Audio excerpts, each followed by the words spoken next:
El primer sonido que recuerdan de aquel día no fue un relincho, sino el crujir de una brida vieja, como la piel de un libro que no debe abrirse. Había polvo en el aire y un olor a lluvia próxima. El Mustang estaba quieto bajo un sol que no perdonaba, y nadie se atrevía a acercarse. Su costado llevaba una cicatriz larga y limpia, como si el tiempo la hubiera pasado por la lija. Sus ojos, dos carbones apagados, rechazaban cualquier mano. Lo habían traído a la puerta del rancho en la madrugada, con una cuerda que rozaba la piel y una placa de cuero colgando de la brida. En esa placa había palabras, letras raspadas con cariño o con prisa. No se sabía. Y cuando un viejo veterano leyó esas palabras, el silencio que todos habían aceptado se partió en dos. ¿Qué decía la placa? ¿A quién llamaban aquellas letras? Nadie lo supo todavía.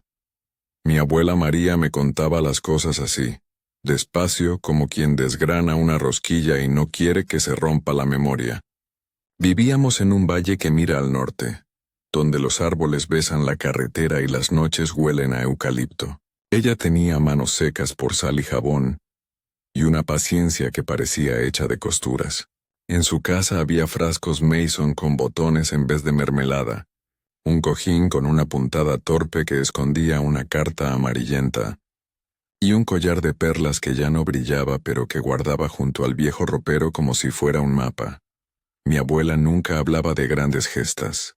Hablaba de amaneceres, de la vez que aprendió a herrar un potro, porque nadie más lo quería hacer, de la cicatriz en su propio antebrazo que venía de una cerca de alambre. Esa cicatriz le recordaba que la vida no perdona despistes, y que los animales sienten más verdad que la gente. Ella decía que uno aprende el nombre de quienes te ven a los ojos. Yo crecí escuchando sus palabras junto a la cocina, con la radio apagada y la lámpara de queroseno haciendo sombras lentas en la pared.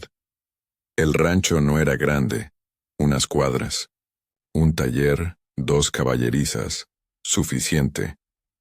La comunidad alrededor era silenciosa de valor, hombres y mujeres que habían vivido sus guerras personales sin anuncios, y entre ellos había un veterano llamado Don Carlos, cabello como nieve, una espalda que se mantenía erguida por costumbre más que por orgullo, manos curtidas de quien ha ajustado perillas y recordado nombres. Don Carlos había vuelto de una guerra que nunca acabó en sus sueños. No hablaba mucho, pero su mirada tenía la geografía de quien conoce el lugar donde se pierde la gente. El Mustang, porque siempre fue un Mustang, salvaje de origen, llegó en un remolque oxidado al mediodía. Lo dejaron atado a la verja, con una brida que parecía haber pertenecido a otra vida. La gente del pueblo murmulló lo que hacen los pueblos, teorías económicas, chismes maquillados de compasión, nombres de dueños que no aparecían. Mi abuela lo vio desde la ventana, antes de que yo lo viera. Dijo, «Ese caballo trae más historia de la que podemos cargar». Yo la creí. Su decir era una brújula para mí. Lo llevaron al corral donde dormían los potros rescatados. El Mustang bajó la cabeza, olfateó la tierra como quien pregunta por la propiedad del mundo, y no dejó que nadie lo tocara. Mantuvo las orejas hacia atrás la mayor parte del tiempo, un gesto de desconfianza que en los caballos es una bandera roja. Cuando alguien intentó acercarse con zanahoria o con pan, el Mustang retrocedió, clavando sus patas con la precisión de un animal que ha aprendido a sobrevivir evitando brazos. Había algo más en su quietud. Un silencio que no era simplemente falta de sonido, era negación. Un caballo que dice no por dentro. El primer día nadie lo alimentó con caricias. Le dieron heno y agua, pero no confianza. A la noche, cuando las estrellas se vistieron de insectos lejanos, una tormenta pequeña apagó una linterna en el taller y por un momento, la figura del Mustang quedó recortada en la penumbra como un recuerdo a punto de despertar. Fue Don Carlos quien se acercó esa noche, con la calma de quien mide pasos. No llevaba pretensiones. Llevaba una manta vieja y una linterna que proyectaba un círculo de luz sobre la brida. Se sentó a cierta distancia, lo suficiente para que el caballo lo viera sin sentirse atrapado. La conversación fue a la manera de los que no necesitan muchas palabras. Miradas, pausas, respiraciones. Al poco, don Carlos se inclinó y leyó la placa. No era un nombre simple. Eran unas palabras cortas con una letra que parecía marcada por una mano que necesitó quedarse tranquila al escribir. Para quien lo encuentre, cuídalo. Don Carlos cerró los ojos. Mi abuela dijo que su cara cambió y que en sus ojos apareció una niebla presumida de recuerdos. Yo no sabía entonces que una letra puede abrir una puerta al pasado. El pueblo empezó a dividirse. Unos querían entregarlo a la perrera. Otros decían que había que curarlo y venderlo, lo usual cuando algo no encaja. Unos pocos, entre ellos mi abuela y don Carlos, pensaron distinto. Creían que el caballo había sido abandonado por miedo, no por maldad. Había señales en su costado, cicatrices de alambre, de soga, quizás de un intento por domarlo a la fuerza. Nadie quería pasar la mano por esas marcas. Las personas miraban con la misma mezcla con la que miran una herida ajena. Intentaron domarlo con voces. Al segundo día, el Mustang se revolvió al primer movimiento brusco. Tiró su peso como quien guarda una rabia vieja, como si su cuerpo fuera una memoria que responde al gesto humano con desconfianza. La madrugada siguiente llovió y el barro se pegó a su pelaje como lodo que trae preguntas. Cuando mi abuela fue a verlo, lo encontró temblando con los ojos grandes y una respiración que parecía guardar historias de viajes larguísimos. Ella le habló en voz baja sin órdenes, con la ternura de quien arrulla a un nieto. Le dejó una manta y no quiso más. No alcanzó a tocarlo. El Mustang prefirió la sombra del silo. A los pocos días apareció una figura que puso el pueblo en alerta. El joven sheriff, más joven que la mayoría de los hombres del pueblo, con impaciencia en los gestos, vino con papeles de propiedad que hablaban de incautación y de procedimientos. Si no hay dueño, debe ir al depósito municipal, dijo con la voz que usan los que administran órdenes y no historias. Mi abuela sintió su sangre como un río que se encrespa. Don Carlos se quedó callado, pero su mandíbula se tensó tanto que una vena apareció como un latido bajo la piel. La cuestión empezó a tener un calendario. Si el Mustang no tenía quien lo reclamara, el pueblo debía decidir. Ley o decisión humana. Fue entonces cuando el Mustang empezó a mostrar una cosa que nadie esperaba.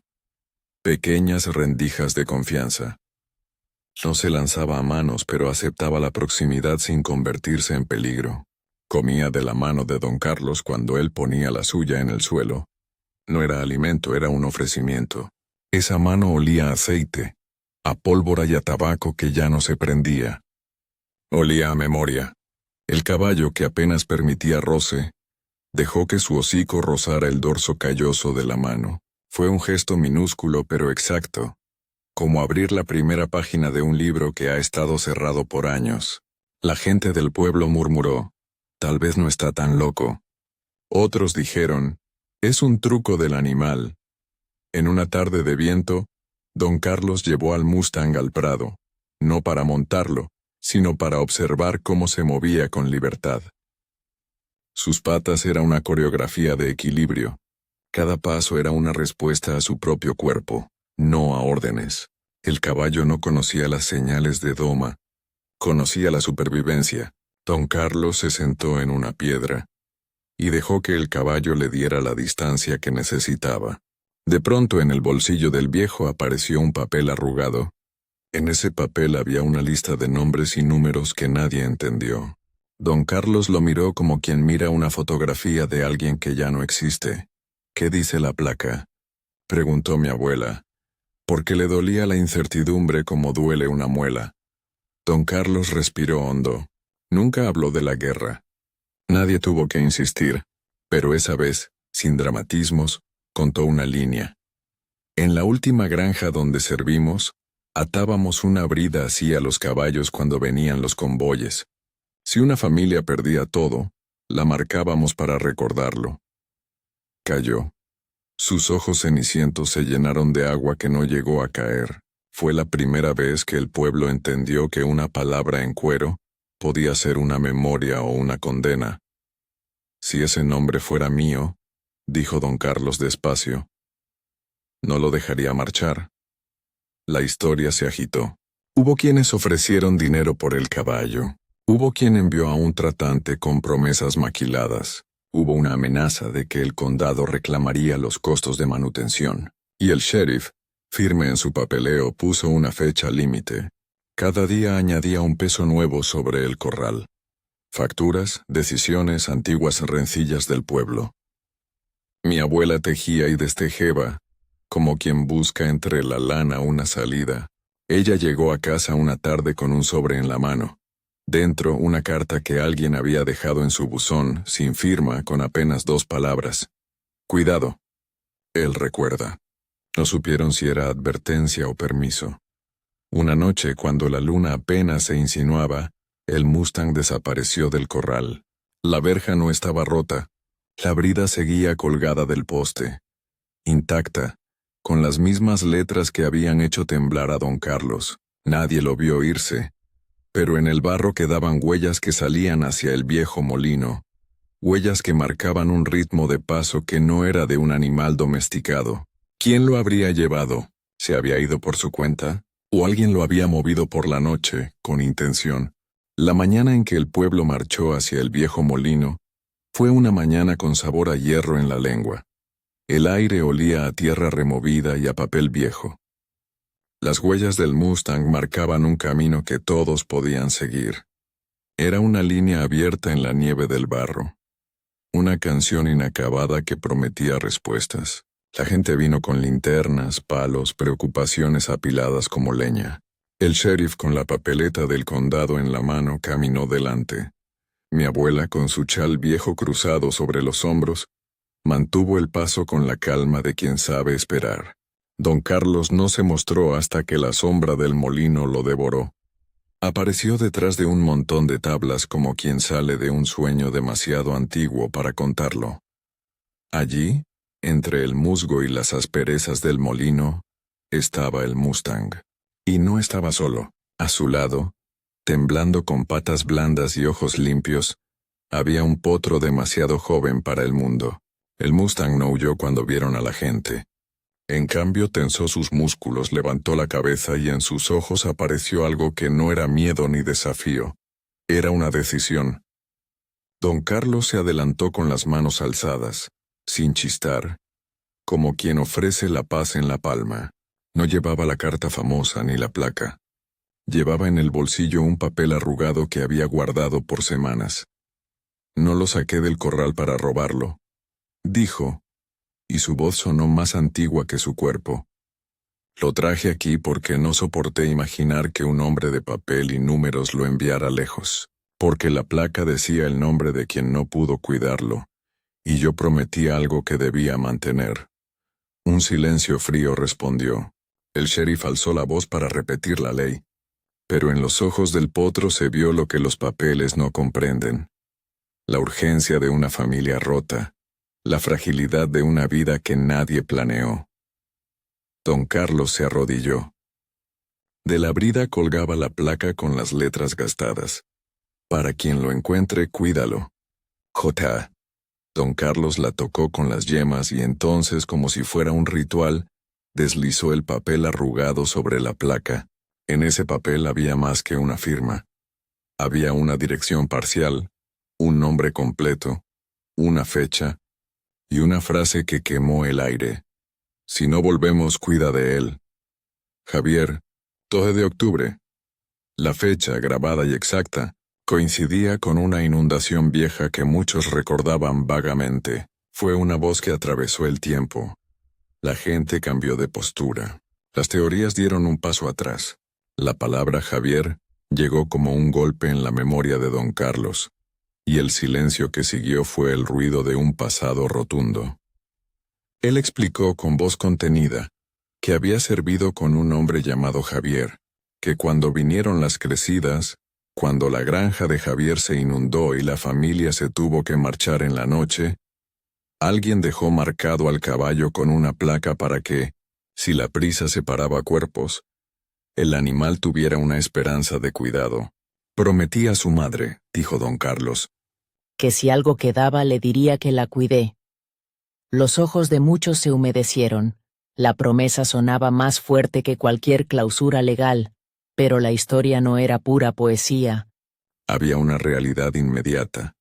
Un potro delgado, una yegua con costras en el costado, un remolque que esperaba con manos que ofrecían billetes. El tratante había llegado en la noche anterior con la intención de comprar el caballo.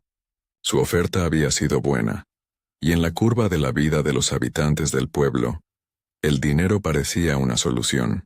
Don Carlos admitió que había movido al animal por la noche, porque temía por su destino. Nadie fue a la cárcel de inmediato. La ley no era inmediata, pero la decisión del pueblo sí lo fue. En el borde del molino una mujer con manos de maíz sacó un pañuelo. Mi abuela avanzó y tocó la placa con su dedo, leyendo la letra diminuta de Javier. La caligrafía tenía una torcedura cariñosa, la misma que tienen las cartas que se dejan con prisa para no despertar a quien duerme. El potro, que hasta entonces había permanecido acurrucado junto a la madre, se incorporó y dio 2 pasos. Todos contuvieron la respiración cuando el Mustang, con la calma de quien conoce sus límites, se acercó a don Carlos, bajó la cabeza y apoyó su cuartilla contra la pierna del veterano. Fue un gesto físico, sencillo y enorme. El caballo aceptaba a aquel hombre. Don Carlos cerró los ojos y la gente empezó a llorar en voz baja.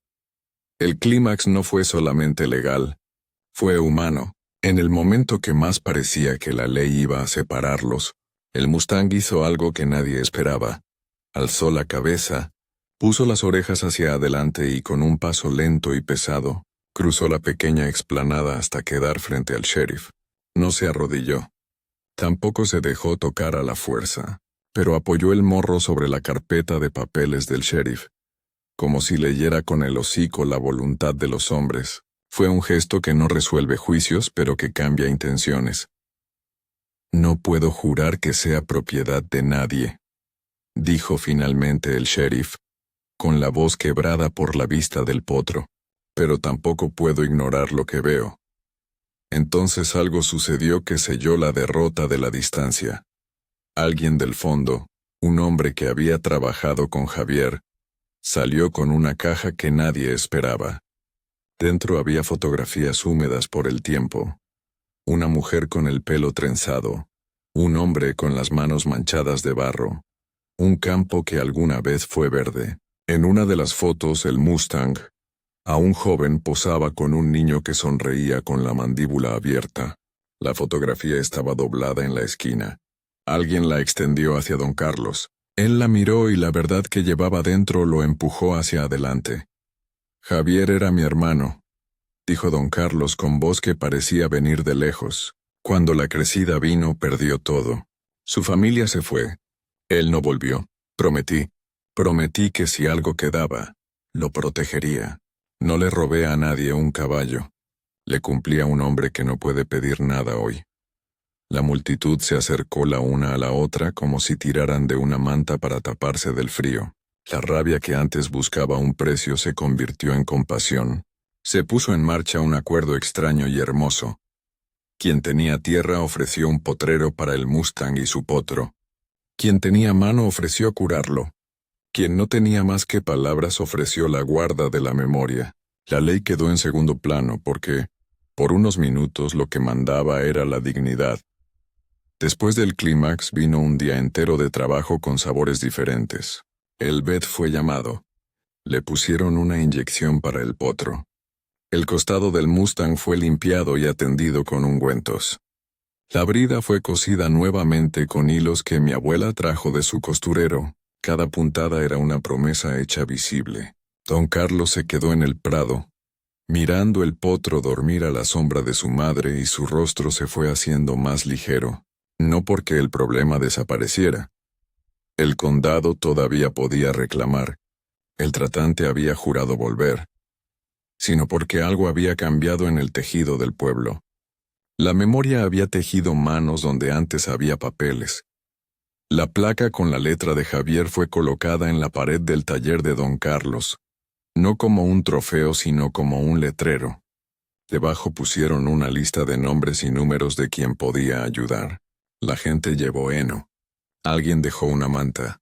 Otros dejaron un anillo de perlas pequeño y empañado, que mi abuela colocó en una cajita y la escribió con una tiza fina. Para quien cuide la historia. Fue un gesto simbólico, un objeto que se parecía mucho a un mapa, que recordaba que las cosas pequeñas sostienen las grandes. Hubo noches en que la luna parecía vigilar y, por eso mismo, apareció otro problema. El tratante regresó. Venía con hombres, con promesas de dinero y con la misma mirada con la que se venden silencios. El pueblo se reunió de nuevo, pero esta vez con menos teatralidad y más decisión. No eran solo palabras las que protegían al Mustang, eran compromisos. Se organizó un registro de custodia en el que don Carlos figuró como responsable temporal, con la obligación de buscar la familia de Javier y de conseguir evidencia de propiedad. El tratante, frente a la fuerza comunitaria, se marchó con la frustración de quien no encuentra un resquicio donde poner su codicia. Don Carlos no reparó en el daño que le había hecho su propia soledad. La verdad es que la promesa a Javier le había pesado como un secreto demasiado grande. Esa noche del rescate lo liberó y lo encadenó al mismo tiempo. Liberó la culpa que llevaba, pero lo ató a una tarea: encontrar a la familia o, si no era posible, dar al Mustang un final digno. La búsqueda implicaba cartas, llamadas a ciudades cercanas, la revisión de listas antiguas. Implicaba entrar en oficinas donde el tiempo se gobierna con sellos y con miradas que miden. Sin embargo, detrás de cada pequeño trámite, don Carlos había recuperado algo que creía perdido. Un porqué para levantarse al amanecer. La gente empezó a hacer pequeños pagos para ayudar. Una venta de pasteles en la iglesia, una subasta de herramientas, un bingo en la sala del centro. Mi abuela estuvo al frente de la organización. Su voz fue la cuerda que sostuvo la red. Todo aquello que se daba tenía un doble sentido. Por un lado, curar la necesidad inmediata. Por otro, pagar la deuda con la memoria. El potro creció con la lentitud hermosa de las cosas que no se apuran. Aprendió a levantar la cabeza al oír la voz de don Carlos, a humedecer su mano con la nariz y a dejar que lo tocaran sin tensarse. El Mustang, por su parte, aceptó unas manos que nunca lo obligaron. En su paso se notaba la antigua ferocidad, pero también una nueva medida: el saber que alguien estaba allí sin aprovecharse. Eran cambios pequeños, físicos, palpables. Las orejas menos hacia atrás, el brillo que volvía a la crin, la respiración que ya no parecía pedir permiso para existir. La resolución no fue un acto de tribunales ni un veredicto. Fue un montaje de humanidad. Un mes después, cuando las hojas comenzaban a caer en el valle, apareció una mujer con ojos como agua estancada y un sobre en la mano. Dijo su nombre en voz baja: Ana, hija de Javier. La ciudad a la que había emigrado la había devuelto al fin a la noticia de que un caballo dormía con la promesa de su padre. Ella trajo consigo fotos, recuerdos y una pieza clave. Una carta que Javier había dejado a su hija antes de marcharse, explicando cómo había marcado la brida con una J, para que si algo sucedía, el animal tendría una referencia de su familia. No eran pruebas formales, pero sí eran la ley de la sangre. Ana caminó hasta donde el Mustang pastaba con el potro a su lado. Se quedó en silencio, con la mirada fija en la placa, y cuando la tocó, todo el pasado pareció caer en pedazos suaves. El Mustang se acercó y, con la prudencia de quien reconoce un visitante después de años, dejó que Ana le acariciara el cuello.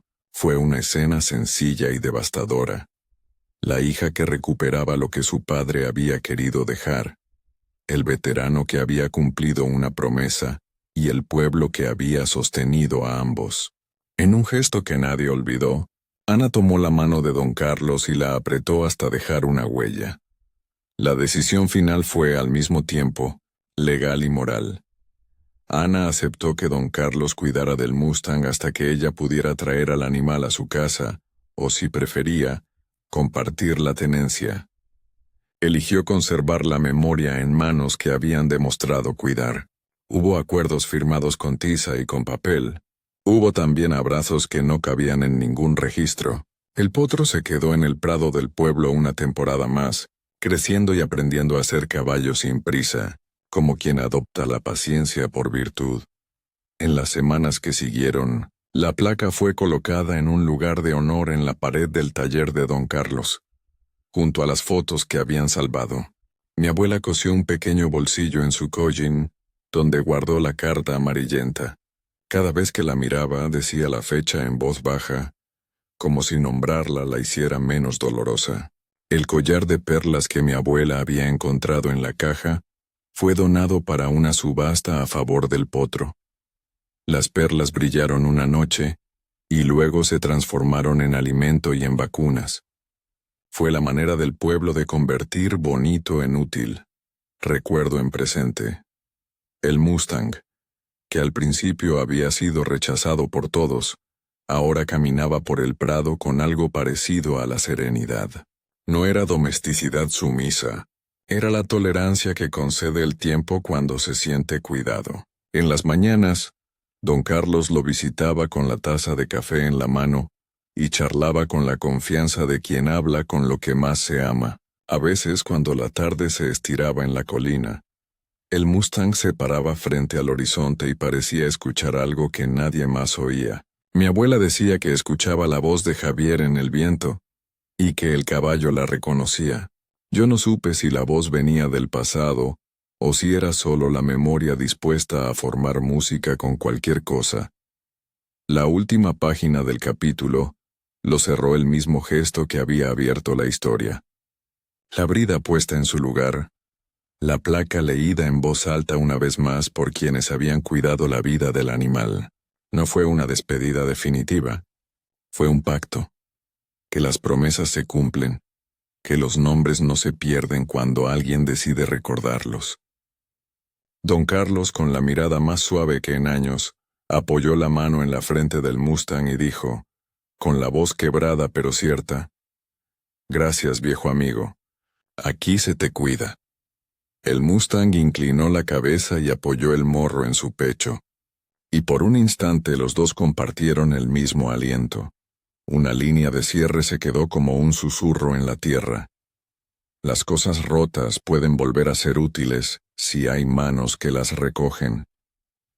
La familia de Javier volvió por temporadas.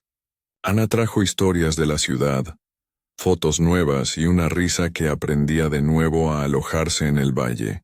Don Carlos siguió siendo el custodio, no por obligación legal, sino por la fidelidad de quien supo cumplir una deuda. Mi abuela, al recordar todo, guardó la voz y sonrió con los ojos húmedos. Última línea que perdura. El Mustang, que nadie quiso, y que todos temieron, terminó cruzando la llanura al amanecer con don Carlos a su lado, y en ese paso quedó la certeza de que a veces la lealtad de un hombre basta para devolver el nombre a la vida. Si esta historia tocó tu corazón, suscríbete, comenta y activa la campana para que nunca te pierdas una historia que celebra la memoria y la lealtad. Comparte abajo. ¿Alguna vez cumpliste una promesa que cambió tu vida? Tu experiencia puede darle voz a otros corazones.